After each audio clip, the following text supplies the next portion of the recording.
श्री गुरु चरण सरोज रज निज मन मुकुर सुधार बरनौ रघुबर बिमल जसु जो दायक फल चार बुद्धिहीन तनु जानिके सुमिरो पवन कुमार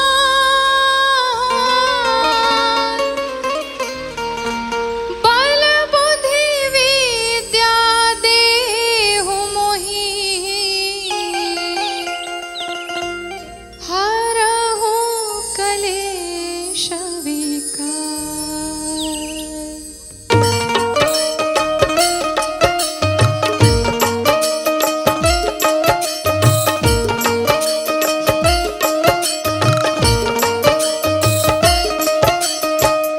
जय हनुमान ज्ञान गुण सागर जय कपीस तिहुँ लोक उजागर रामदूत अतुलित बल धामा अंजनी पुत्र पवन सुत नामा महावीर विक्रम बजरंगी महावीर विक्रम बजरंगी कुमति निवार सुमति के संगी कंचन बरन विराज सुवेशा कानन कुंडल कुंचित केसा हाथ बजयरु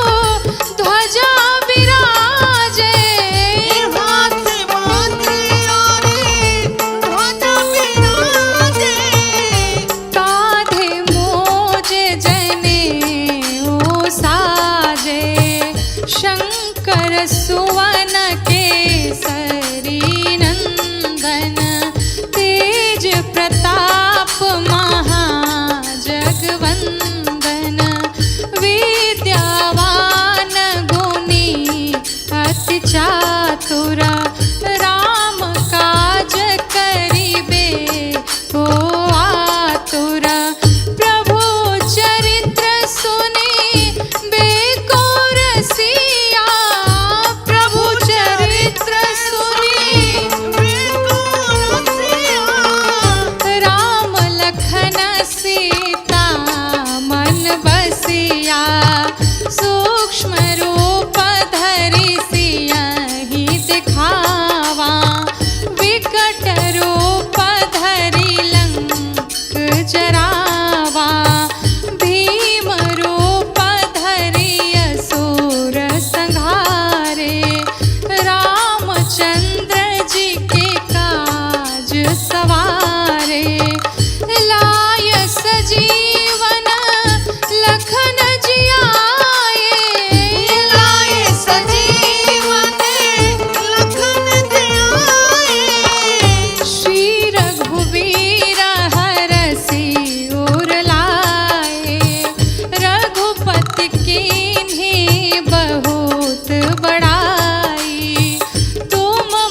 काज जगत के जेते, सुगम अनुग्रह तुम्हारे तेते। राम दुआरे तुम रखवारे, राम दुआरे तुम रखवारे।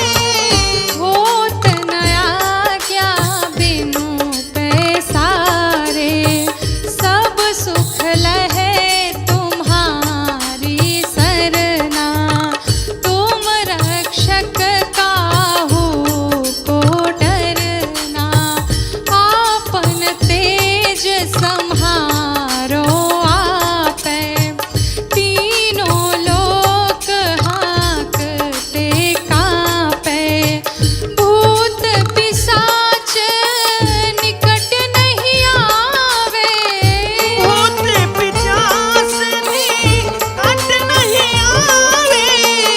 महावीर जब नाम सुनावे, नासे रोग हरे सब पीरा।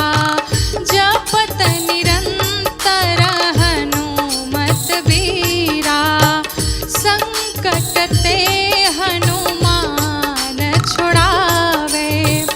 मन क्रम वचन ध्यान जो लावे, सब पर राम तपस्वी राजा। सब पर राम तपस्वी राजा। दिन के काज सकल तुम साजा, और मनोरथ जो कोई लावे। सोई अमित जीवन फल पावे, चारों जुग परताप तुम्हारा। है प्रसिद्ध जगत उजियारा, साधु संत के तुम रखवारे। साधु संत के तुम रखवारे। असुर निकंदन राम दुलारे, अष्ट सिद्धि नवनिधि के दाता। असबर दीन जानकी माता, राम रसायन तुम्हारे पासा। राम रसायन तुम्हारे पासा। सदा रहो रघुपति के दासा, तुम्हारे भजन राम को पावे। जन्म जन्म के दुख बिसरावे, अंत काल रघुबरपुर जाई। जहाँ जन्म हरि भक्ति कहाई, और देवता चित्त न धराई। और देवता चित्त न धराई। हनुमत से सर्व सुख करई, संकट कटे मिटे सब पीरा। जो सुमिरै हनुमत बलबीरा, जय जय जय हनुमान गोसाई। जय जय जय हनुमान गोसाई। कृपा करहु गुरुदेव की नाई, जो सत बार पाठ कर कोई। छूटहि बंदी महा सुख होई।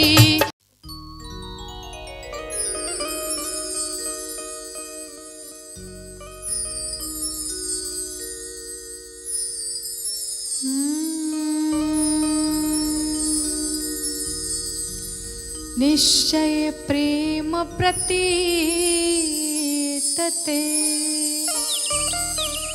विनय करे सन्मान।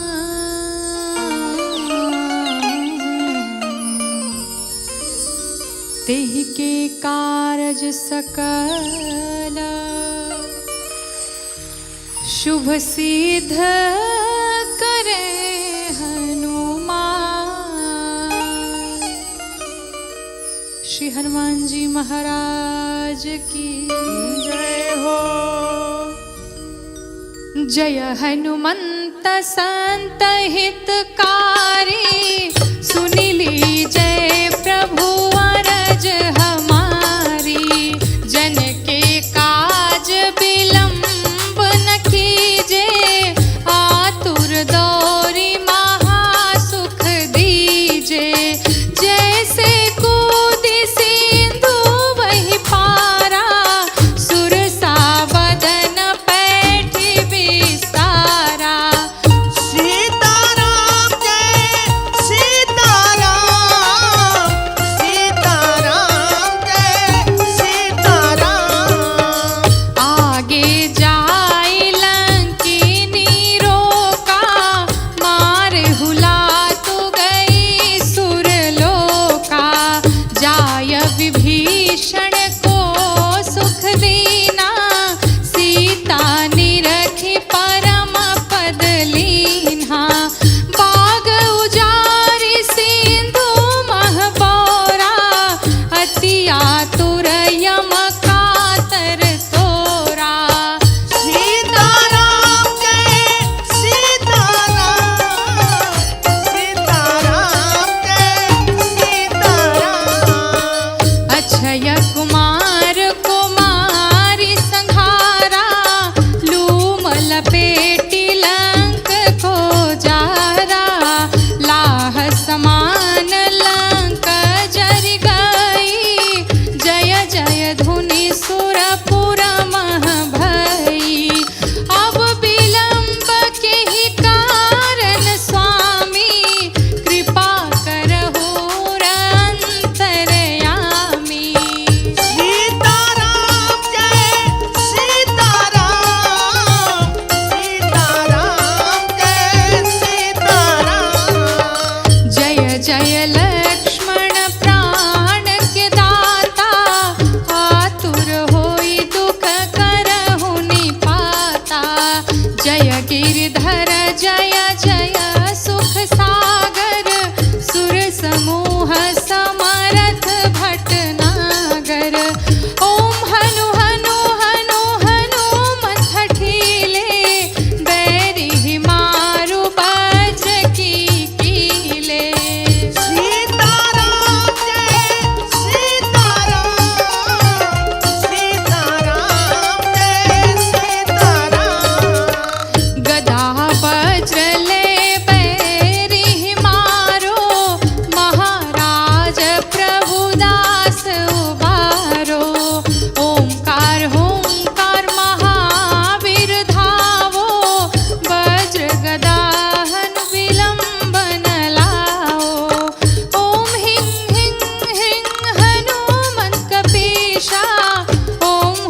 सवाली का है छोटा सा सवाल, सवाली का है छोटा सा सवाल। सवाली का है छोटा सा सवाल, सवाली का है छोटा सा सवाल। हे दुख भंजन अंजन नंदन कालों के भी काल, हे दुख भंजन अंजन नंदन कालों के भी काल। सवाली का है छोटा सा सवाल, सवाली का है छोटा सा सवाल।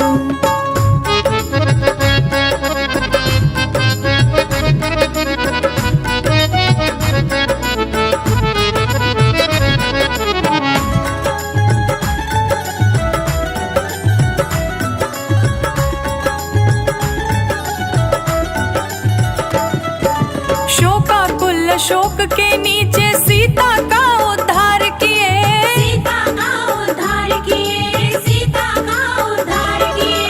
शक्ति बाण से लक्ष्मण को जीवित करके उपकार किए, जीवित करके उपकार किए, जीवित करके उपकार किए। शोकाकुल शोक के नीचे सीता का उद्धार किए, शक्ति बाण से लक्ष्मण को जीवित करके उपकार किए। तेरे दर पे सभी बराबर तेरे दर पे सभी बराबर राजा या कंगाल। सवाली का है छोटा सा सवाल, सवाली का है छोटा सा सवाल। सवाली का है छोटा सा सवाल, सवाली का है छोटा सा सवाल।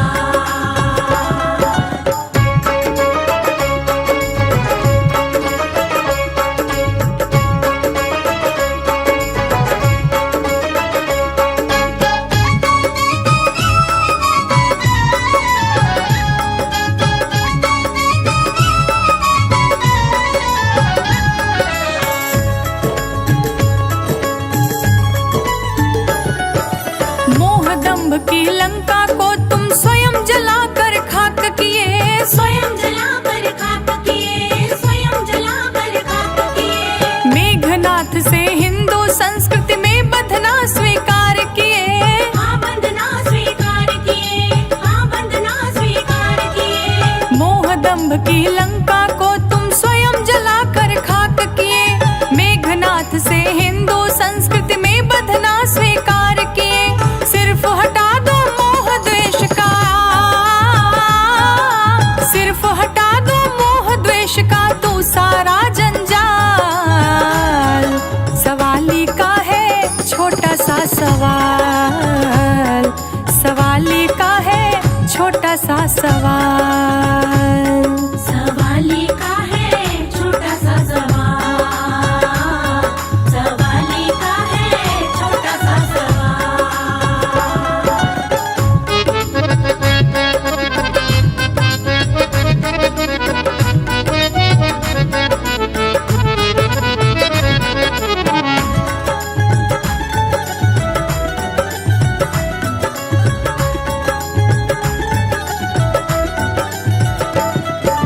कवि कुल नायक भाग्य विधायक संस्कृत के तुम ज्ञाता हो, संस्कृति के तुम ज्ञाता हो, संस्कृति के तुम ज्ञाता हो। शत शत वंदन मारुति नंदन सब कष्टों के त्राता हो, सब कष्टों के त्राता हो, सब कष्टों के त्राता हो। कवि कुल नायक भाग्य विधायक संस्कृत के तुम ज्ञाता हो। शत शत वंदन मारुति नंदन सब कष्टों के त्राता हो। करुणा और दया से तेरा करुणा और दया से तेरा पूरित हृदय विशाल।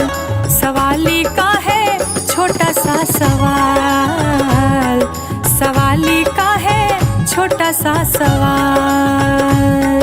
सवाली का है छोटा सा सवाल, सवाली का है छोटा सा सवाल। सवाली का है छोटा सा सवाल, सवाली का है छोटा सा सवाल।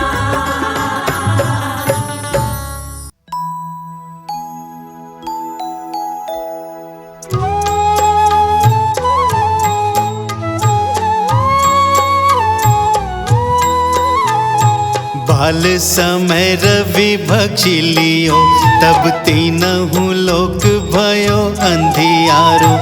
ताहि सो त्रास भयो जग को, यह संकट काहू सो जात न टारो। देवने आने करी विनती, तब छाड़ दियो रवि कष्ट निवारो। को नहीं जानत है जग में कपि, संकट मोचन नाम तिहारो, संकट मोचन नाम तिहारो।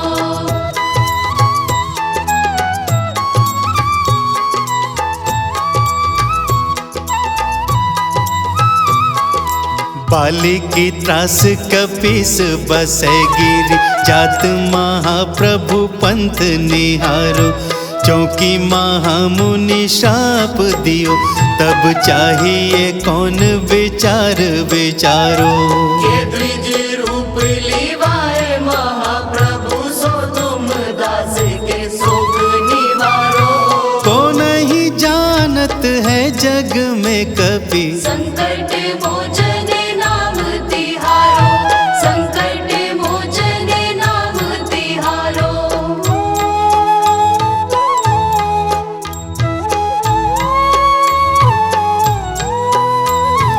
अंगद के संग लेन गए सिय, खोज कपीस यह बैन उचारो। जीवत ना बची हो हम सोजो, बिना सुधि लाए यहाँ पगुधारो।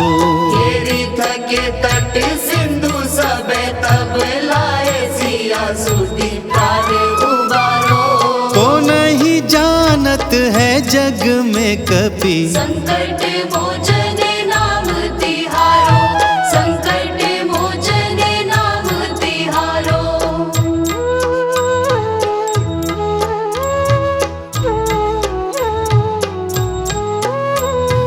रावण त्रास दई सिय को, सब राक्षसी सो कहीं शोक निवारो। ताहि समय हनुमान महाप्रभु, जाई महारज निचर मारो। चाहत सिय अशोक सो आगे, सुधे प्रभु मुद्रिका शोक निवारो। को नहीं जानत है जग में कपि, संकट मोचन नाम तिहारो, संकट मोचन नाम तिहारो।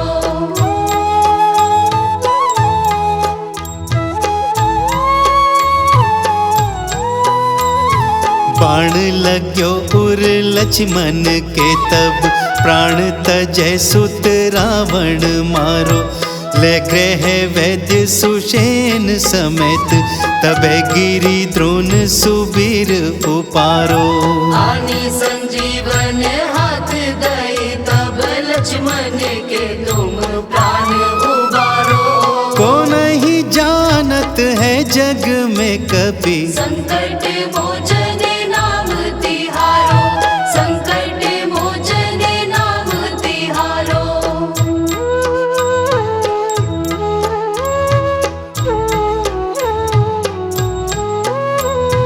रावण युद्ध अजान कियो, तब नाग की फांस सबे सिर डारो।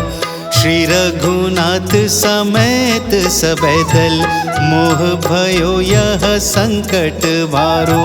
आनी खगे से तबे हनुमान, जू बंधन काटी सूत्रास निवारो। को नहीं जानत है जग में कपि, संकट मोचन नाम तिहारो, संकट मोचन नाम तिहारो।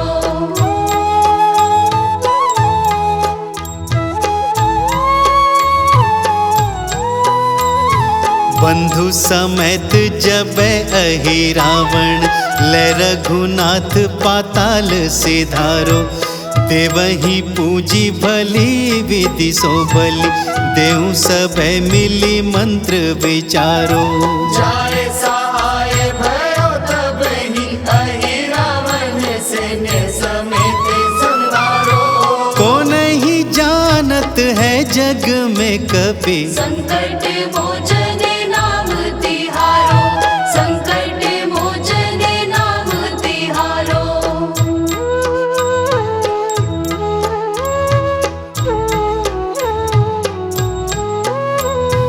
काज किए बड़ देवन के तुम, वीर महाप्रभु देखी विचारो। कौन सो संकट मोर गरीब को, जो तुम सो नहीं जात है टारो। बेगी हरो हनुमान महाप्रभु, जो कुछ संकट होए हमारो। को नहीं जानत है जग में कपि। संकट मोचन नाम तिहारो, संकट मोचन नाम तिहारो, संकट मोचन नाम तिहारो, संकट मोचन नाम तिहारो। लाल देह लाली लसे, अरुधर लाल लंगूर। वज्र देह दानव दलन, जय जय जय कपीसूर।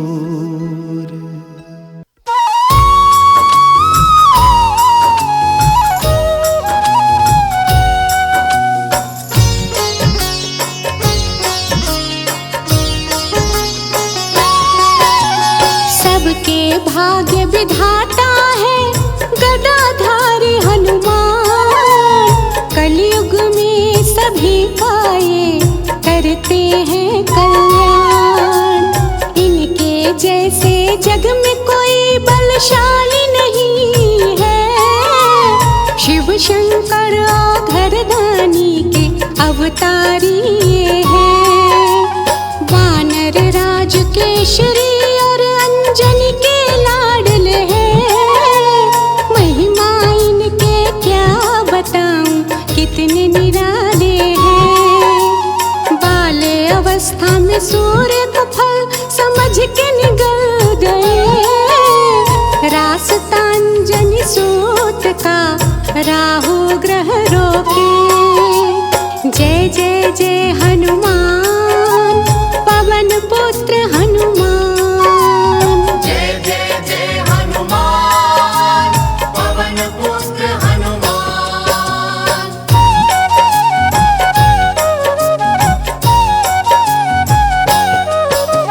रास्ता रोकने में राहु ग्रह सफल नहीं हुए। सहायता मांगने इंद्रदेव के पास में जा पहुँचे। इंद्रदेव जी ने भी रोकने का कोशिश किया। तब तक पवन पुत्र ने सूर्य को देखो निगल लिया। सूर्य निगलते चारों तरफ अंधेरा छा गया। इंद्रदेव जी कुपित होकर के वज्र चला दिया।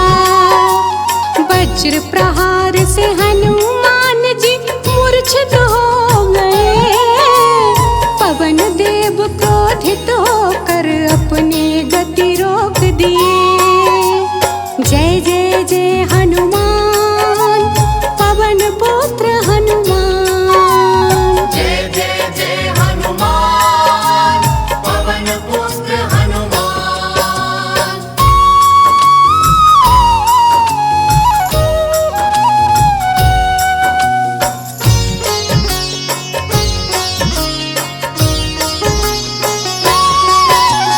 सारे प्राणी का हवा बिना दम घुटने ऐसे लगे।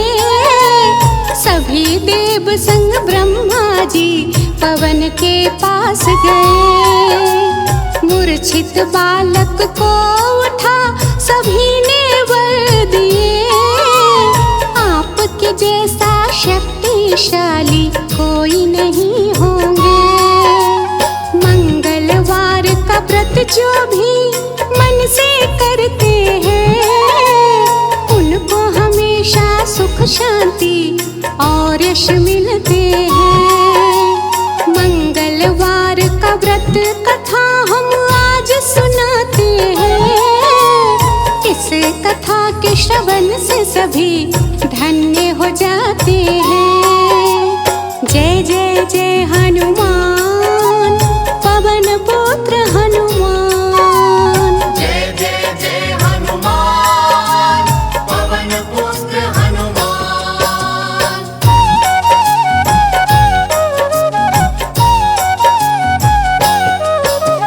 किसी नगर में एक ब्राह्मण दंपति रहते थे। संतान न होने के कारण विपत्ति झेलते थे। मंगलवार को ब्राह्मण वन में पूजन करते थे। बजरंग बली से एक पुत्र की कामना करते थे। मंगलवार का व्रत उनकी पत्नी भी करती थी। हनुमान जी को भोग लगा भोजन करती थी। एक दिन ब्राह्मणी व्रत के दिन भोजन नहीं बना पाई। ना ही उस दिन बजरंगी को भोग लगा पाई। जय जय जय हनुमान पवन पुत्र हनुमान। जय जय जय हनुमान पवन पुत्र हनुमान।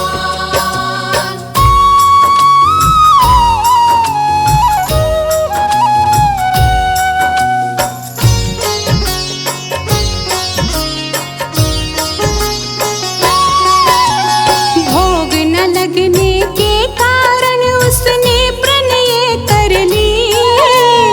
अगले मंगलवार तक वह भूखी ही रहेगी। भूखी प्यासी ब्राह्मणी 6 दिन तक पड़ी रही। मंगलवार के दिन वह बेहोश हो गई। श्रद्धा और भक्ति देख बजरंगी प्रसन्न हुए। आशीर्वाद स्वरूप ब्राह्मणी को पुत्र दे दिए। बालक को पाकर ब्राह्मणी बहुत ही खुश हुई। खुश होकर बालक का नाम मंगल वह रखी। जय जय जय हनुमान पवन पुत्र हनुमान। जय जय जय हनुमान पवन पुत्र हनुमान।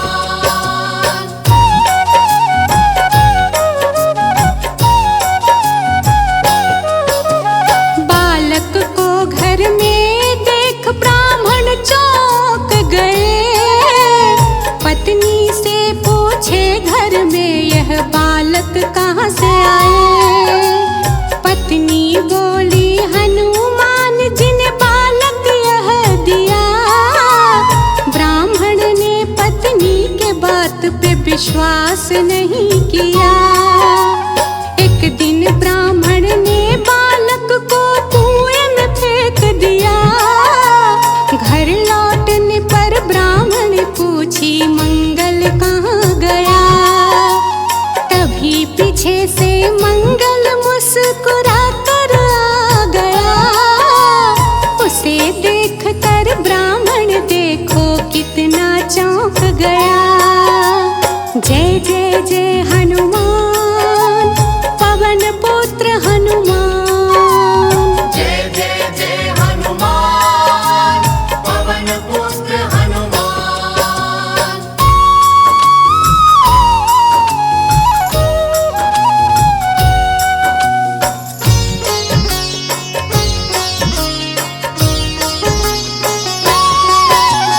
उसी रात बजरंग बली सपने में दर्श दिए।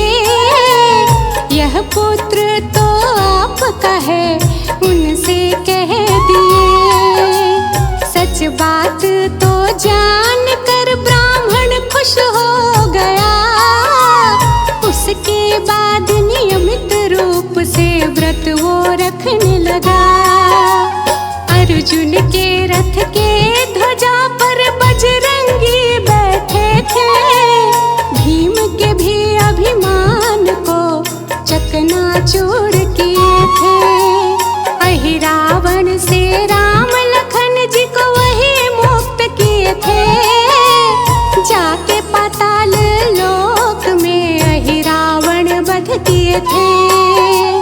जय जय जय हनुमान पवन पुत्र हनुमान। जय जय जय हनुमान पवन पुत्र हनुमान।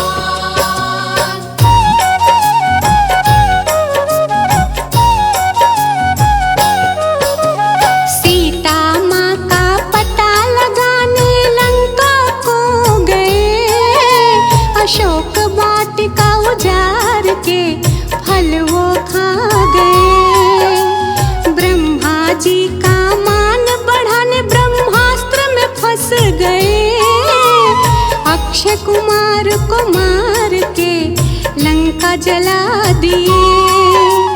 शक्तिवान जब लगी लखन को संजीवन लाए। संजीवन न समझने पर पर्वत ही उठा लाए। प्राण बचा लखन जी को सबको हंसाए थे। आँख के आंसू राम जी के वही तो पोछे थे। जय जय जय हनुमान पवन पुत्र हनुमान। जय जय जय हनुमान पवन पुत्र हनुमान।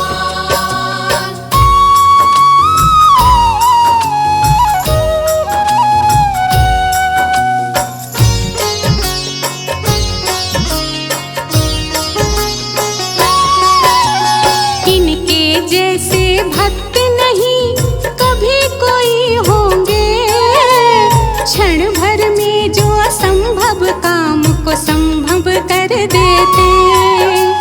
मंगल और शनिवार को इनको पूजते हैं। जीवन में कभी कोई कष्ट न आते हैं। लड्डू का जो भोग लगा इनको खुश करते हैं। उन पर हनुमत की कृपा हमेशा रहती है। पवन पुत्र की अमृत वाणी प्रातः नित जो सुने। पवन पुत्र जीवन में उनके मंगल ही करते। जय जय जय हनुमान पवन पुत्र हनुमान। जय जय जय हनुमान पवन पुत्र हनुमान।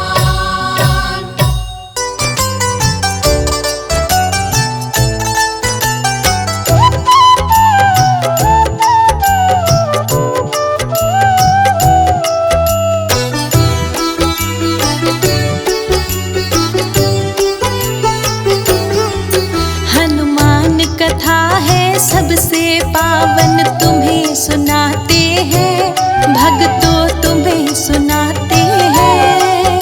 कैसे महावीर बने बजरंग ये गाथा गाते हैं। हम कथा सुनाते हैं। क्यों भगत शिरोमणि हनुमान भक्तों कहलाते हैं।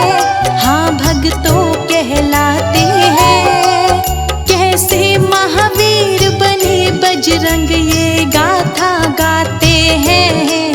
हम कथा सुनाते हैं। सब सुनो लगा कर ध्यान, ये गाथा बड़ी महान। सुनकर होगा कल्याण, ये गाथा बड़ी महान।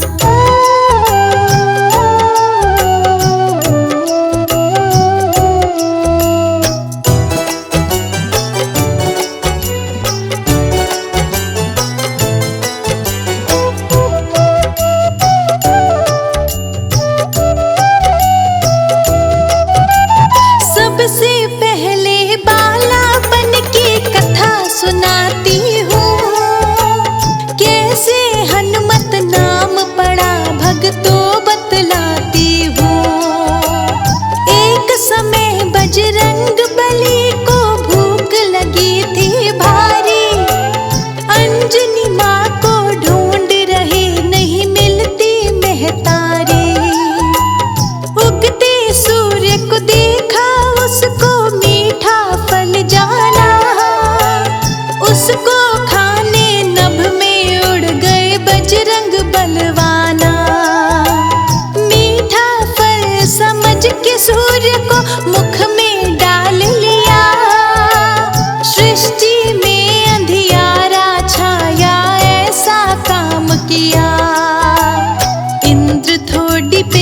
बजरंग की फिर वज्र चलाते हैं। कैसे महावीर बने बजरंग ये गाथा गाते हैं, हम कथा सुनाते हैं।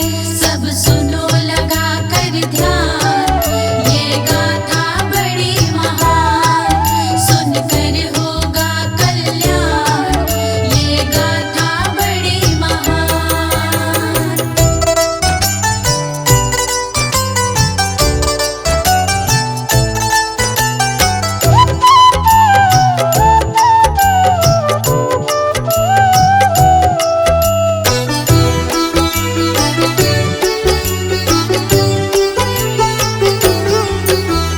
थोड़ी टूटी बजरंग की वो भूमि गिर गए हैं।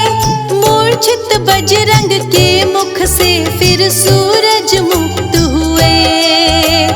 पवन देव जब क्रोध किए तो देवता घबराए।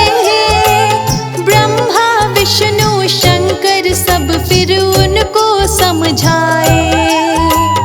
टूटी हनोती बजरंग की सो हनुमत नाम दिया।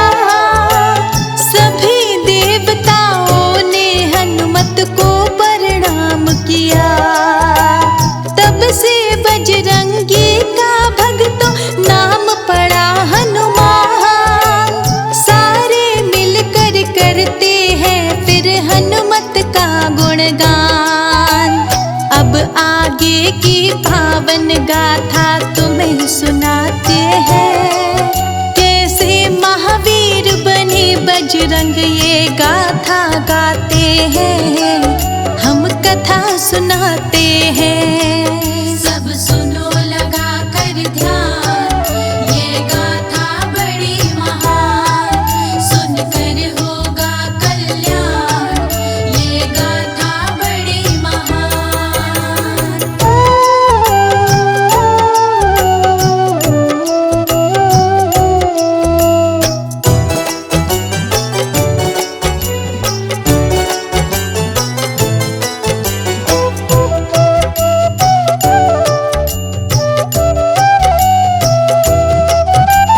कैसे हनुमत बजरंगी फिर महावीर कहलाए।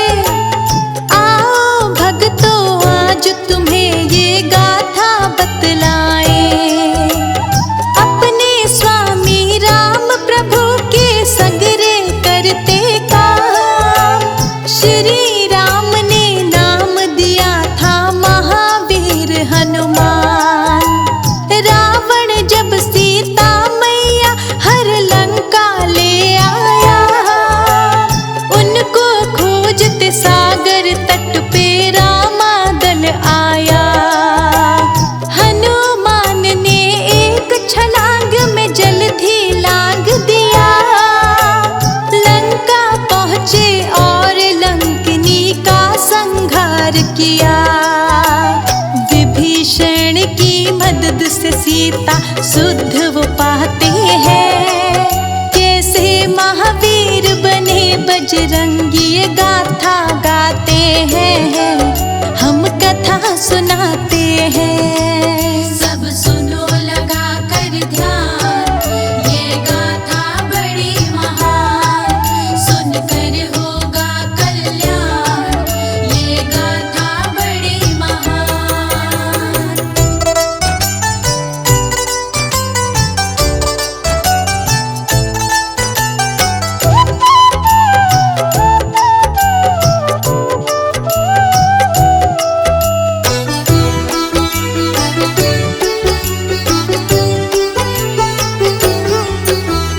बन अशोक पे पहुँचे माँ को दिया प्रभु का संदेश।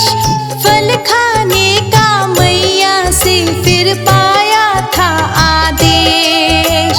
बगिया उजाड़ी राक्षस मारे अक्ष संहार किए।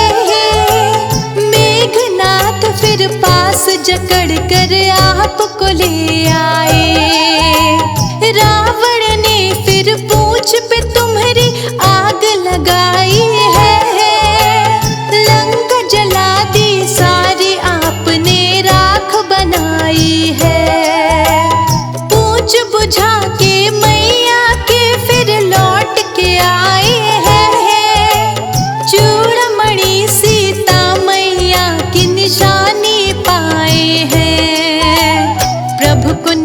दानी दीन्ही प्रभु तुम्हें भाई बताते हैं।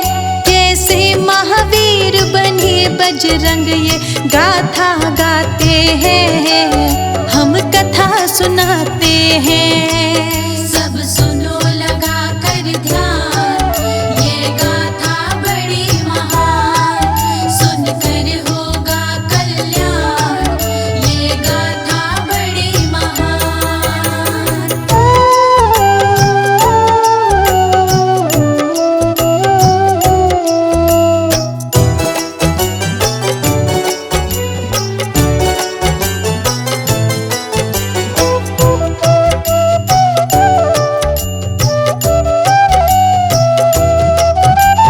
रावण की लंका में राम की सेना आई है, लक्ष्मण मेघनाथ के युद्ध की बेला आई है। मारी शक्ति लक्ष्मण को गिर कर बेहोश हुए, हाहाकार है रामादल में राम जी रो पड़े।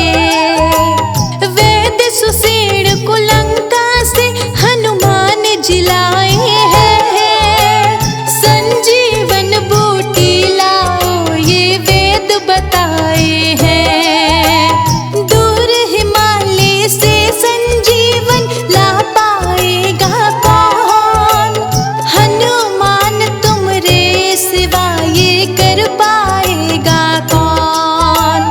पवन वेग से हनुमत फिर उड़ उड़ कर जाते हैं, कैसे महावीर बने बजरंग ये गाथा गाते हैं, हम कथा सुनाते हैं। सब सुनो लगा कर ध्यान, ये गाथा बड़ी महान, सुनकर होगा कल्याण, ये गाथा बड़ी महान।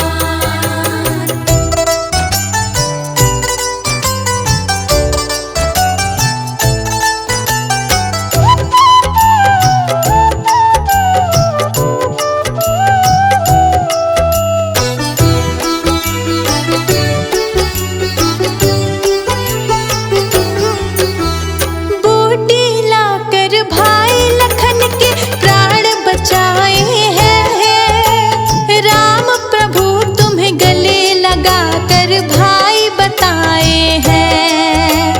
रावण युद्ध अजान किया और नाग पाश मारा, लाए गरुड़ को आप ही प्राणों का संकट तारा। कहीं रावण जब राम लखन को ले पाताल से धारा, तुम जाकर पाताल में दैत्य को एक पल में संघारा।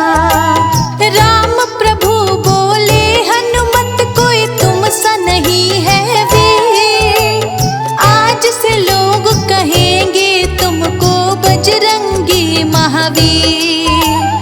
इसी तरह महावीर का चंदन नाम वो पाते हैं, ऐसे महावीर बने बजरंग ये गाथा गाते हैं, हम कथा सुनाते हैं।